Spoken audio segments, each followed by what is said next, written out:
जय हिंद। आप सभी का फिर से स्वागत है फॉरगेटिव स्टडीज़ के एक नए एपिसोड में। जैसे कि आप सभी को पता होगा, अभी DSTIS के द्वारा जो NCERT के MCQ क्वेश्चन बनाए गए हैं, थॉट क्वेश्चन बनाए गए हैं, उसको हम लोग एक एक करके एक्सप्लेन कर रहे हैं। क्लास 6 से 12 तक की हम लोग हर सब्जेक्ट की MCQ क्वेश्चन को लगाएंगे। जैसे कि अभी जो है हम लोग सबसे पहले हिस्ट्री सब्जेक्ट को लिए हुए हैं, जो 6 क्लास से 12 करके NCERT में जो भी MCQ क्वेश्चन बनाए गए हैं DSTIS के द्वारा, उसको हम लोग कवर कर रहे हैं। अब तक हम लोग 6 सेशन को देख चुके हैं सिर्फ हिस्ट्री सब्जेक्ट का। आज 7वां सेशन है। तो ये सीरीज ही आप सभी के लिए काफ़ी ज़्यादा इंपॉर्टेंट है। जैसे कि हम लोग इससे पहले जो है इसकी बेसिक यानी कि चैप्टर वाइज जो है ना, हम लोग यूनिट वाइज इसकी सारे के सारे यानी कि डिटेल से हम लोग चर्चा किए थे। अब हम लोग प्रैक्टिस कर रहे हैं MCQ क्वेश्चन लगा के, जो हम लोग के एग्जाम के दृष्टिकोण से अति महत्वपूर्ण होती है। और आप सबों को पता होगा DSTIS के बारे में और NCERT के बारे में। ठीक है, तो चलिए हम लोग स्टार्ट करते हैं आज के सेशन को। तो आज के सेशन में देखेंगे हम लोग यूनिट नंबर 7। ये आज की क्लास 6 से है। क्लास 6 ही चल रही है अभी। जब तक इसकी कंप्लीट नहीं होगी तब तक हम लोग नेक्स्ट नहीं चलेंगे, क्योंकि हम लोग एक एक करके हम लोग सब कुछ जानेंगे, है ना, किसी को भी छोड़ेंगे नहीं। तो हम लोग आज यूनिट 7 को देखेंगे। इसका नाम है नए प्रश्न नए विचार। नए प्रश्न नए विचार। इसमें हम लोग देखते हैं आज के पहला सवाल कहा जाता है, बुद्ध द्वारा पहली बार उपदेश देने की महत्वपूर्ण घटना की स्मृति में कहाँ एक स्तूप का निर्माण किया गया है। देखिए, सिंपल लैंग्वेज में इसकी अगर क्वेश्चन को पढ़ा जाए तो आपको ये ऐसा पूछा जा सकता है कि बुद्ध ने सर्वप्रथम अपना उपदेश कहाँ जारी किया था। तो इसका ऑप्शन ए है सांची में, ऑप्शन बी है सारनाथ में, ऑप्शन सी है भरहुत में, ऑप्शन डी है अमरावती में। आप सबों को पता होगा इसके बारे में। इसका सबसे पहला उपदेश जो है सारनाथ में दिया था। इसके बारे में मैंने डिटेल से आपको चर्चा भी किया था। बुद्ध के बारे में, जैन धर्म के बारे में डिटेल से मैंने चर्चा किया था, है ना। तो आज हम लोग क्या कर रहे हैं, प्रैक्टिस कर रहे हैं। तो देखिए, फिर से क्वेश्चन को रिपीट कर दूं मैं। बुद्ध द्वारा पहली बार उपदेश देने की महत्वपूर्ण घटना की स्मृति में कहाँ एक स्तूप का निर्माण किया गया था। ये सारनाथ में किया गया था। ठीक है, तो इसका एक्सप्लेनेशन की चर्चा कर लें थोड़ी बहुत। तो देखिए, इसमें क्या कहा जाता है कि बुद्ध का जन्म 2500 वर्ष पूर्व यानी कि 2500 वर्ष पूर्व हुआ था। और वे साकीगण के क्षत्रिय राजकुमार थे। यानी कि वो जो है ना, गौतम बुद्ध जो थे वो कौन से राजवंश के नेता थे, वो साकीगण के यानी कि साकी वंश के जो है ना, वो एक राजकुमार हुआ करते थे, वो क्षत्रिय राजकुमार हुआ करते थे। इसके बारे में मैंने डिटेल से भी बताया था, है ना। तो कहा जाता है बुद्ध को बोध गया यानी बिहार में पीपल के वृक्ष के नीचे ज्ञान प्राप्त हुआ। वाराणसी के निकट सारनाथ में सर्वप्रथम बुद्ध द्वारा उपदेश दिया गया और इसी घटना की स्मृति में यहाँ स्तूप का निर्माण हुआ। बुद्ध ने अपनी शिक्षा सामान्य लोगों को प्राकृतिक भाषा में दी जाती ताकि लोग उसे आसानी से समझ सके, परंतु उनका लेखन कार्य सामान्यतः पाली भाषा में हुआ था। आपको ये भी ध्यान रखना है, बुद्ध ने जो भी अपना उपदेश दिए वो किन भाषा में लिखी गई थी, वो आपका प्राकृतिक भाषा में लिखा गया था। और इसका जो है लेखन जो है किस भाषा में किए गए थे, पाली भाषा में। प्राकृत भाषा में क्यों किए गए थे, ताकि उस समय के लोग जो है ना, क्योंकि पाली भाषा ही जानते थे, तो पाली भाषा में लिखने से ज़्यादातर लोग इसको समझ पाएंगे और उसको अपना पाएंगे और बुद्ध धर्म में जो है ना उसको अपनाएंगे। तो इस सोच से उन्होंने पाली भाषा में उसने अपने सारे उपदेश लिखे थे, है ना। तो इसको भी हमें क्या करना है, ध्यान रखना है। उसी प्रकार नेक्स्ट में कहा जाता है बुद्ध की मृत्यु कुशीनारा नामक स्थान पर हुआ था। यानी बुद्ध की मृत्यु कहाँ हुआ था, कुशीनारा में हुआ था। ये भी हमें ध्यान रखना है। उसी प्रकार नेक्स्ट क्वेश्चन हम लोग चले। नेक्स्ट क्वेश्चन में क्या कहा जाता है, बुद्ध की शिक्षाओं के संदर्भ में निम्नलिखित कथनों पर विचार करना है। बुद्ध की शिक्षा जो थी उसके संदर्भ में हम लोग को इसमें जो है दिया गया है ऑप्शन में, उसको चेक करना है।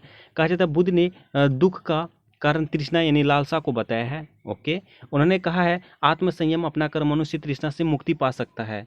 आपके जैसे कहा जाता है उपर्युक्त कथनों में से कथन उनकी शिक्षाओं के संदर्भ में सत्य है। सत्य है वाला पूछा जा रहा है। Option number A, option number B में केवल दो, एक दो दोनों, ना तो एक ना तो दो दोनों, कोई भी नहीं। यानी कि इसका सही जवाब क्या हो जाएगा, देखिए सबसे पहली बात इसका सही जवाब हो जाएगा ऑप्शन नंबर सी।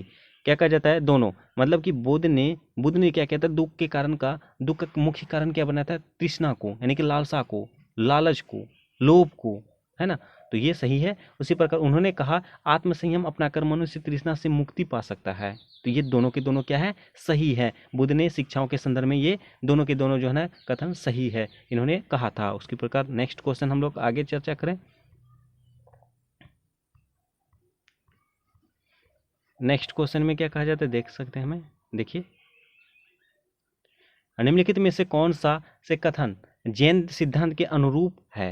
जैन सिद्धांत के अनुरूप है। कहा जाता है पहला में अहिंसा का पालन करना चाहिए, और किसी जीव को ना तो कष्ट देना चाहिए और ना ही उसकी हत्या करनी चाहिए। और दिए गए प्रयोग में सही उत्तर बताइए। ऑप्शन ए केवल एक, केवल दो, एक दो दोनों, ना तो एक ना तो दो।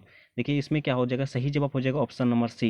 ये दोनों के दोनों सही है। क्या है जैन धर्म के सिद्धांत के बारे में, अहिंसा का पालन करना चाहिए, उसके बाद किसी भी जीव को ना तो नष्ट देना चाहिए और ना ही उसकी हत्या करनी चाहिए। ये दोनों के दोनों कथन सही हैं।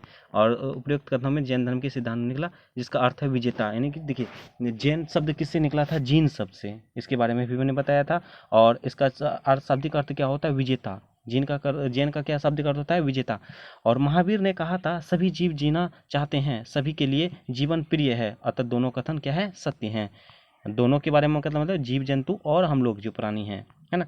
और कहा जाता है महावीर स्वामी का जन्म लगभग 2500 वर्ष पूर्व हुआ था और बौद्ध धर्म का भी दोनों का 2500 वर्ष पूर्व हुआ था। वज्जी के संग लिच्छवी कुल के क्षत्रिय राजा थे और वो कहते कौन थे, शाक्य वंश के राजा थे। कौन, गौतम बुद्ध। और महावीर जो थे वो लिच्छवी कुल के क्षत्रिय राजकुमार हुआ करते थे। और महावीर ने 30 वर्ष की उम्र में घर छोड़ा और जंगल में रहने लगे। 12 वर्ष का कठिन और एकाई जीवन व्यतीत करने के बाद उन्हें ज्ञान प्राप्त हुआ, है ना। ये भी हमें क्या करना है, ध्यान रखना है। नेक्स्ट और रीजनिंग कहा जाता है कि साधारण जन महावीर और उनके अनुयायियों की शिक्षाओं को समझ सके। साधारण जन भी जो है ना महावीर और उनके अनुयायियों की शिक्षा को समझ सके। उसी प्रकार महावीर और उनके अनुयायियों ने अपनी शिक्षा प्राकृत भाषा में दी थी। देखिए ये भी हमें क्या करना है, ध्यान रखना है। कहा जाता है नीचे दिए गए कूट का प्रयोग सही उत्तर चयन कीजिए।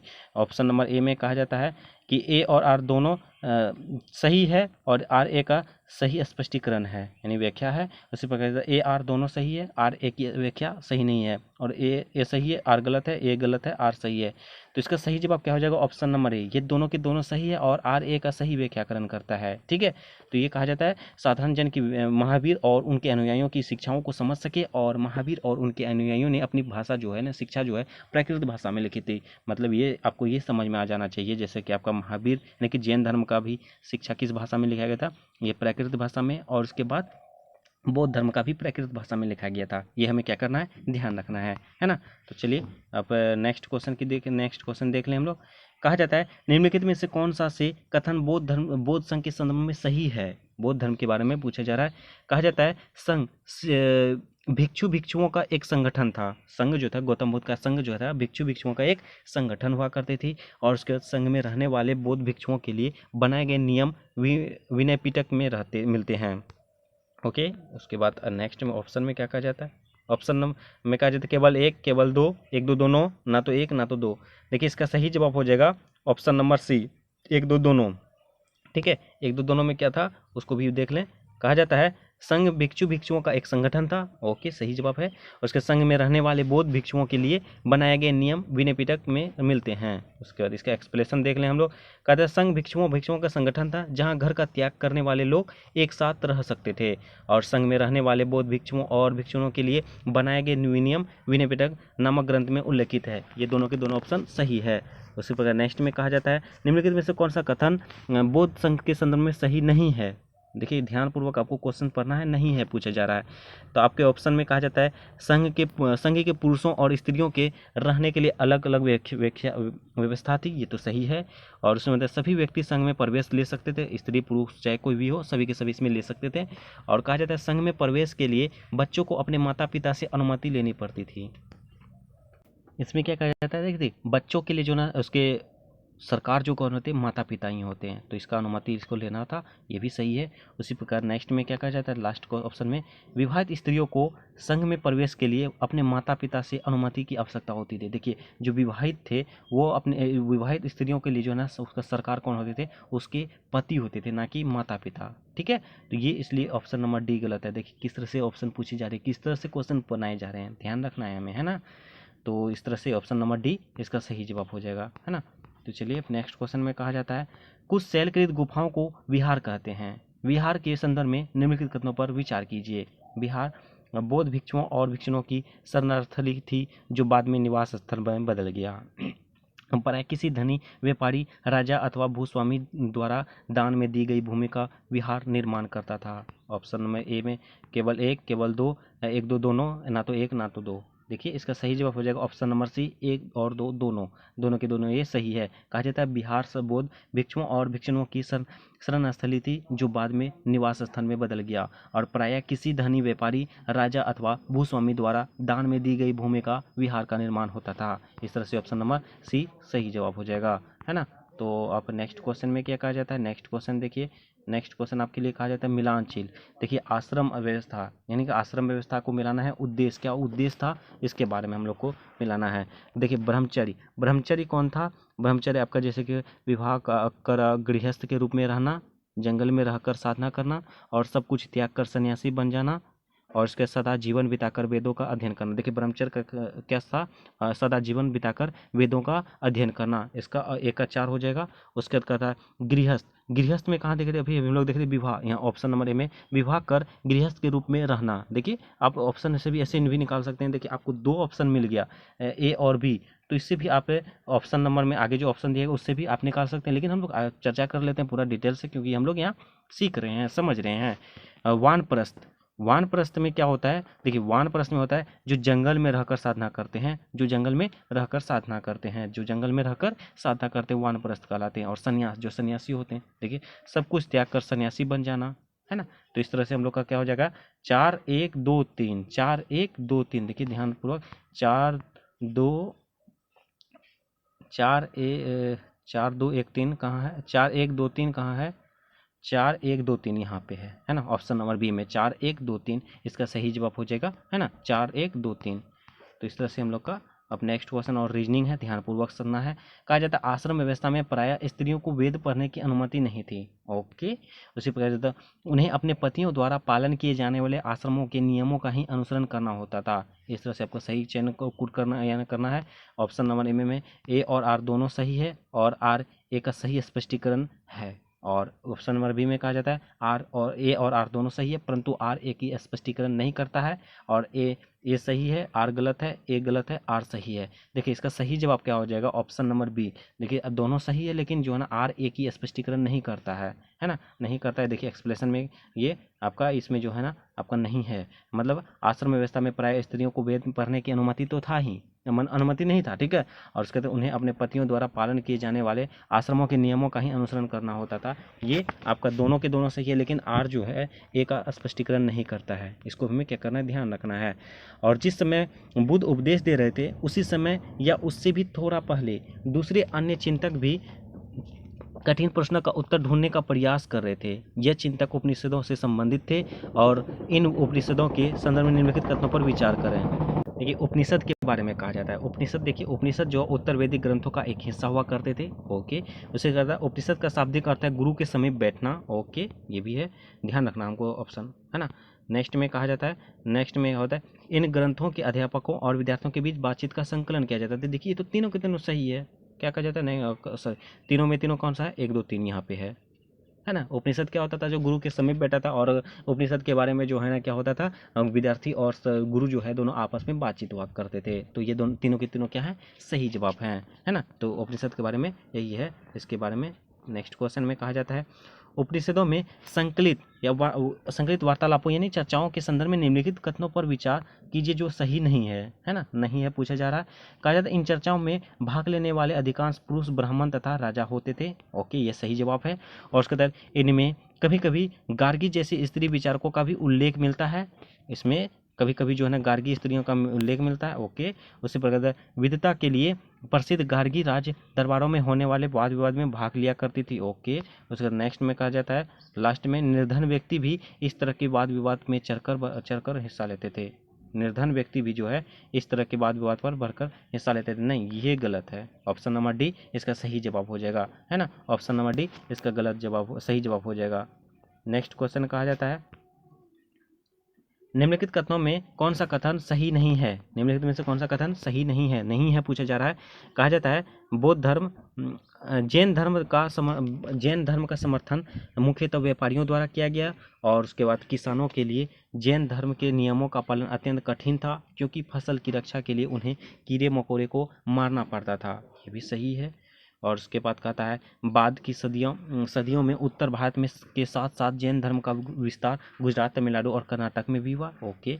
और उसके बाद कहा जाता है वर्तमान में उपलब्ध जैन धर्म की शिक्षाएं उत्तर प्रदेश के काशी नगर नामक स्थान में लिखी गई थी। देखिए इसका ऑप्शन में हम लोग ऑप्शन देख लेते हैं। ऑप्शन है किसका, है ना, ऑप्शन है कि इसमें 1 2 3 नहीं, इसमें ऑप्शन नहीं है ना, तो इसमें हम लोग इसी में देखना है हमें। क्या कहता है कि जैन धर्म का समर्थन मुख्यतः व्यापारियों द्वारा किया गया। उसके बाद ये तो सही है। उसी प्रकार का क्या गलत है पूछा जा रहा है। उसी प्रकार किसानों के लिए जैन धर्म के नियमों का पालन अत्यंत कठिन था। ठीक है, ये भी सही है कि रोमों को रखा हम लोग क्या करते थे, पहले भी बताए थे, जैन धर्म जो किसी को भी नहीं मार सकते थे, ना तो जीव जंतुओं को ना तो प्राणी को, है ना। बाद की सदियों में उत्तर भारत के साथ साथ जैन धर्म का विस्तार, ये भी सही है। उसके बाद ये गलत है ना, ये क्या है, गलत है। वर्तमान में जैन धर्म का शिक्षाएं उत्तर प्रदेश के कुशीनगर नामक स्थान में लिखी गई थी, ये गलत है। इसका एक्सप्लेनेशन देखिए क्या है, एक्सप्लेनेशन भी हम लोग देख लें। कहा जाता है कि जैन धर्म की वर्तमान उपलब्ध शिक्षाओं का लेखन 1500 वर्ष पूर्व गुजरात के वल्लभी नामक स्थान में हुआ था, ना कि उत्तर प्रदेश में। ठीक है, ये हमें क्या करना है, ध्यान रखना है। नेक्स्ट क्वेश्चन कहा जाता है जैन नाम से जाने गए महावीर के अनुयायियों के संदर्भ में निम्नलिखित कथनों पर विचार करिए। और उन्हें भोजन के लिए भिक्षा मांगकर सदा जीवन बिताना होता था, और उन्हें पूरी तरह ईमानदारी से रहने तथा चोरी न करने का सख्त हिरासत थी, और उन्हें ब्रह्मचर्य का पालन करना होता था। पुरुषों को स्त्री सहित सब त्याग देना पड़ता था, वस्त्रों सहित सब कुछ त्याग देना पड़ता था। ऑप्शन नंबर ए इसका केवल 1 केवल 2 3 केवल 1 3 केवल 1 2 3। देखिए ये तीनों की तीनों इसके जैन धर्म के बारे में सही है, तो इसका ऑप्शन नंबर डी इसका सही जवाब हो जाएगा। ठीक है, नेक्स्ट क्वेश्चन कहा जाता है क्वेश्चन नंबर 14 बुद्ध और जैन के युग में ही कुछ अन्य विद्वान भी खोज कर रहे थे। उन्हीं प्रसिद्ध विद्वानों में से एक विद्वान था पाणिनि ने एक महत्वपूर्ण रचना की। संस्कृत भाषा की रचना किसमें की थी, व्याकरण भाषा में की थी। ये पाणिनि जो है संस्कृत भाषा से की जो रचना किसमें की थी, व्याकरण से की थी। ठीक है, ये भी हमें ध्यान रखना है। और नेक्स्ट क्वेश्चन का चाहता जरथुस्त्र एक ईरानी पैगंबर थे। इनकी शिक्षाओं के संदर्भ में निम्नलिखित में से कौन सा कथन सही है। जरथुस्त्र की शिक्षाओं का संकलन जैन अवस्था नामक ग्रंथ से मिलता है, और जरथुस्त्र की मूल शिक्षा का सूत्र जो है ये सद्विचार, सद्विचन का तथा सद्कार्य। नीचे दिए गए कोड का सही उत्तर बताइए।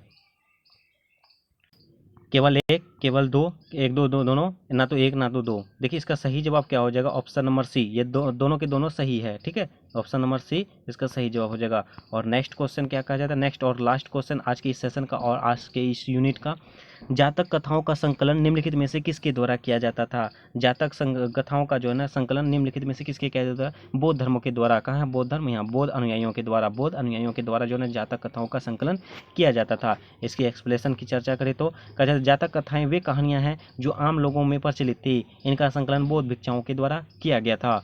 इस तरह से हम लोग यूनिट 7 को भी देख चुके हैं। यूनिट 7 में जो भी एमसीक्यू क्वेश्चन बनाए गए थे दृष्टि या इसके द्वारा, उसको हम लोग एक एक करके एक्सप्लेन किए, उसको देखे भी। इस तरह से हम लोग का यूनिट 7 भी कंप्लीट हो चुकी है बहुत ही जल्द, यानी कि नेक्स्ट सेशन जो है यूनिट 8 से आएगी। यूनिट 8 को आप अच्छे से पढ़ लीजिएगा और कल के सेशन में वहाँ प्रैक्टिस कर लीजिएगा। ठीक है, तो आज के सेशन में बस इतना ही रहने देंगे। उम्मीद करता हूँ आज के सेशन भी आप सबों के लिए काफ़ी ज़्यादा इंपॉर्टेंट साबित हुआ होगा। और एक निवेदन है, जो भी चैनल में पहली बार आए हैं और चैनल को सब्सक्राइब नहीं किए तो प्लीज़ चैनल को सब्सक्राइब जरूर कर लीजिए और बेल आइकन को जरूर हिट करें। सेशन अच्छा लगे तो लाइक जरूर कीजिए, कमेंट के माध्यम से जो भी डाउट हो डाउट पूछिए और अपने दोस्तों को भी ज़्यादा से ज़्यादा शेयर कीजिए। चलिए मिलते हैं नेक्स्ट सेशन में, तब तक के लिए थैंक यू, जय हिंद।